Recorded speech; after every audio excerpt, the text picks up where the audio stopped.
Hey guys, welcome to my channel. I am the Midnight Reader and today we're going to be talking about all of the books I read last month in December. We're starting off strong with A Curse for True Love by Stephanie Garber. This is the third and final book in the Once Upon a Broken Heart series. I gave it 3 stars. In my opinion, it was the weakest book in the series and definitely not the finale I wanted. Ava and Jax basically carried this entire book on their backs because the plot did nothing for them.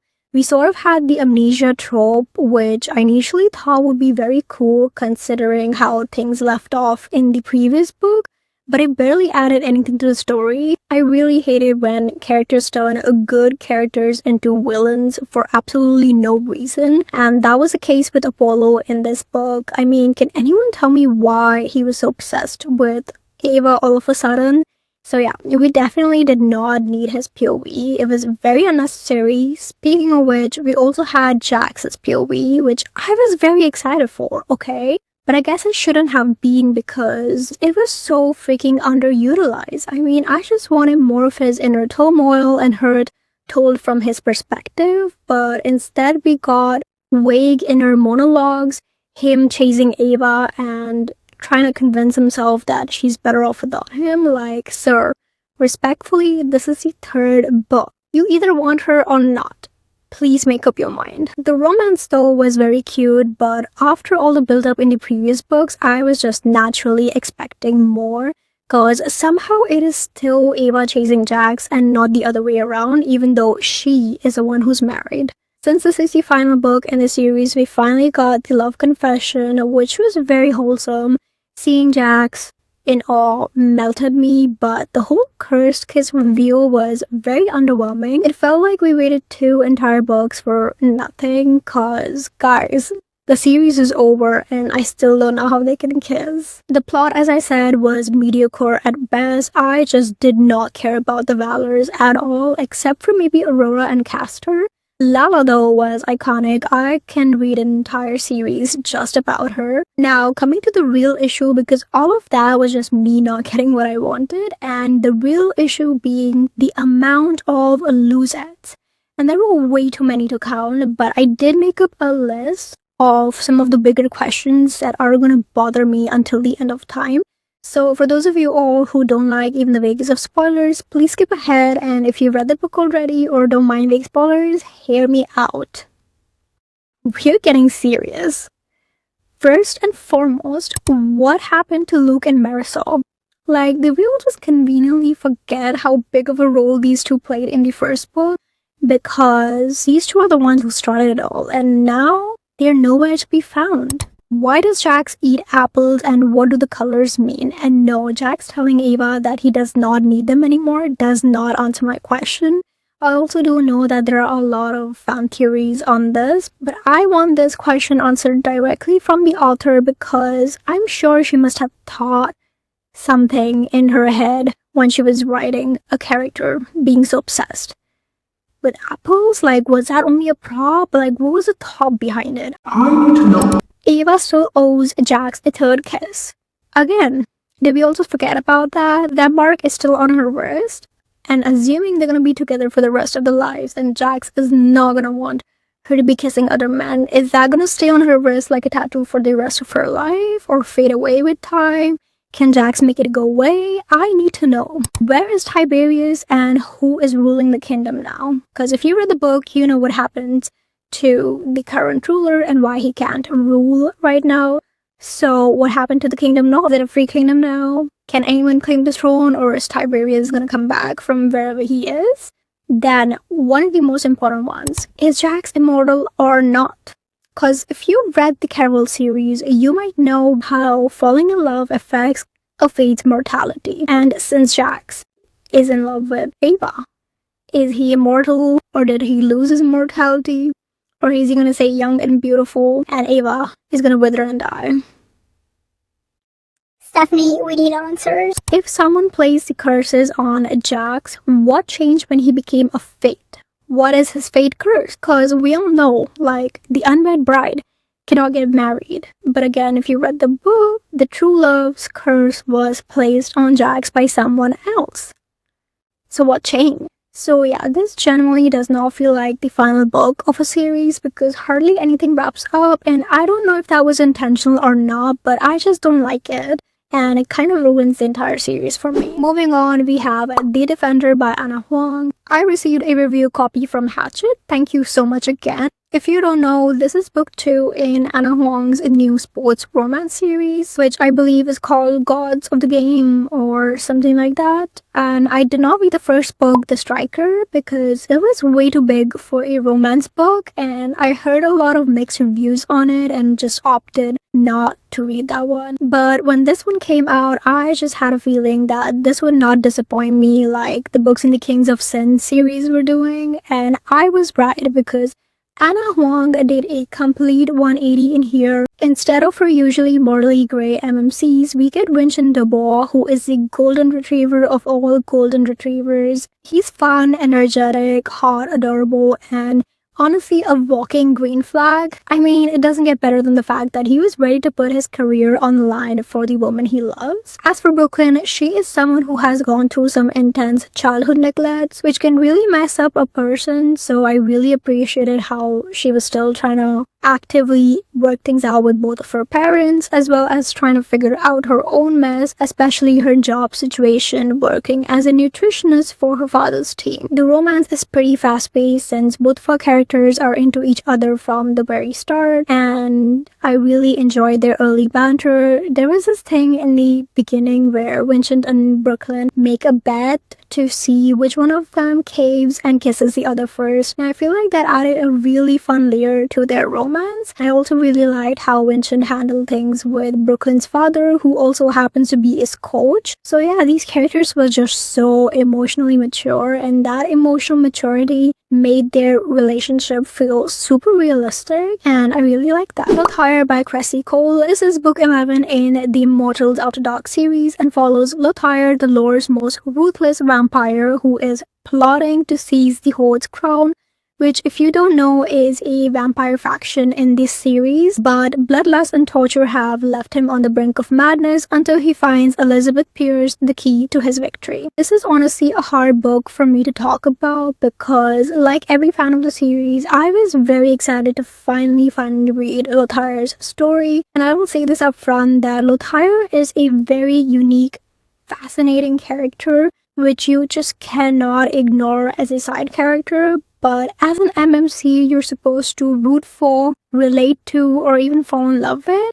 Yeah, that is a no from me. That said, I still did enjoy this book. It started off really strong with the concept of Elizabeth being possessed by Saroya the Soul Reaper, which in my opinion was very cool. I have never read anything like that. Learning about Lothair's backstory and why he is the enemy of the old was also a highlight. There was a lot of back and forth in this book, mostly because of Lothair's extreme stubbornness and a refusal to accept the fact that he could ever be fated to a human bride, and that at times did drag a bit, but at least we have Tad and the Valkyrie gang to keep things entertaining. Overall though, this isn't a bad book. Clearly a lot of people like it, but I just can't help but feel that it could have been better. I will die on this hill that Lothair should have been paired with Nyx. Their chemistry is unmatched, not just in this book but across the entire series, and you just cannot convince me that those two aren't made for each other. Then I finally read Never Lie by Frida McFadden. This book has been on my TBR ever since I read The Housemaid back in, I think, 2023. This book follows newlywed couple Tricia and Ethan who get trapped by a snowstorm while touring a remote manor that once belonged to Dr. Adrian Hale, a psychiatrist who vanished 4 years ago. While stuck there, Tricia discovers a hidden room filled with recordings of Dr. Hale's patients, and as she listens to them one by one, the tapes slowly reveal the dark truth behind Dr. Hale's disappearance.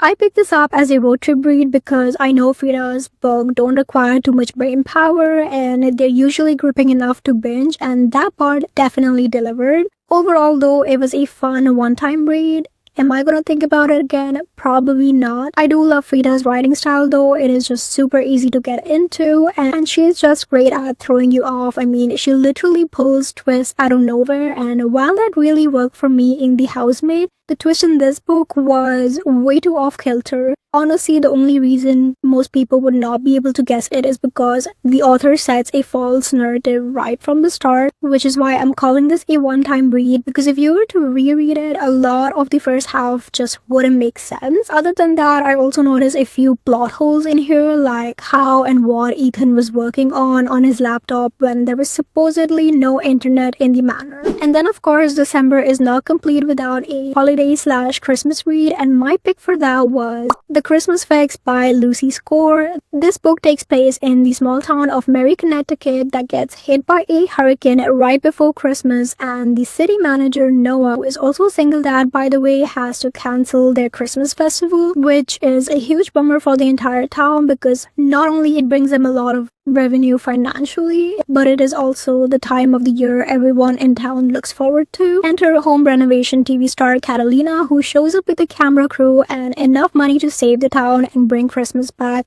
Except Noah really doesn't want her there because the last time she was there, she caused a lot of chaos. But of course, Catalina is determined to prove that she is not the villain he thinks she is, save the town, and make Christmas happen anyway, even if it means butting heads with Noah the entire time. I could not have asked for a more perfect Christmas read. We've got a badass heroine, nerd, sexy, single dad, fun, enemies to lovers, banter. I mean, what more do you need? But despite all the fun stuff, this book had so much heart. Noah and Kat's genuine desire to do good for their community was so beautiful to read about. The storyline stayed engaging throughout the entire book. Even the conflict in here felt very realistic without the unnecessary drama, and I really appreciated how the family dynamics were portrayed in this book, one of them being Noah's relationship with his ex-wife. So yeah, I'm very glad I read a Lucy Score book after so long. And last but not least, I read The Launch Date by Annabelle Slater. This was my second pick for the underrated book hunt, where I am reading 4 underrated books. You can find those reading vlogs on my Bookstagram, linked in the bio if you're interested. This is a rivals to lovers workplace romance where Eric and Gracie have to work together for a promotion opportunity.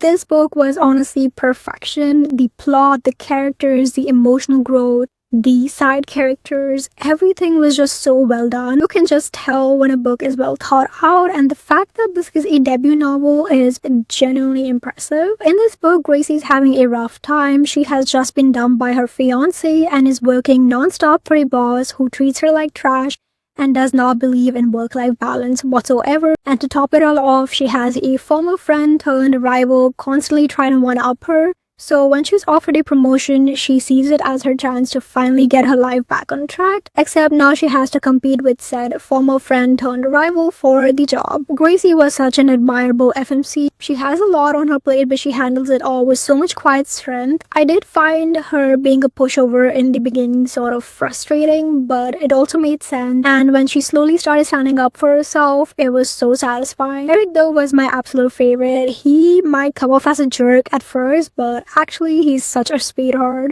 and I ate up every single scene he was in. I don't know guys, he might just be the man of my dreams. I really enjoyed the workplace aspect of this book, since Eric and Gracie both work at different dating companies. Eric works at Ignite, which is like a casual dating hookup app, and Gracie works at Fate, which is for people looking for more long-term relationships, and both of their companies have now merged together and are working under one big label, which was really interesting. And I really appreciated the fact that the author did not shy away from the strategic business side of things. The romance though was a true slow burn, and I really love that because it has been so freaking long since I read a good one. Their relationship just had so many layers. I mean, they literally went from strangers to friends to enemies to rivals to lovers, all in one book, and all of those phases felt so natural. My favorite scenes were of course the forced test drive dates these two had to go on as a couple as a research work for the job they were being offered. Those were super fun. Also, there isn't full-on spice in here, but trust me, the tension more than makes up for it. I also reread 2 books by Alessandra Hazard that will be just a bit obsessed and just a bit unhealthy both of which I originally rated 4 stars, and my ratings for them are gonna stay the same. As for the DNFs, I DNF'd one book, that was When the River Meets the Sky by Felicity Snow. So yeah, that will be all from me today, guys. Let me know if you read any holiday themed books recently, or what was your favorite book in December. I would love to know, and thank you so much for watching.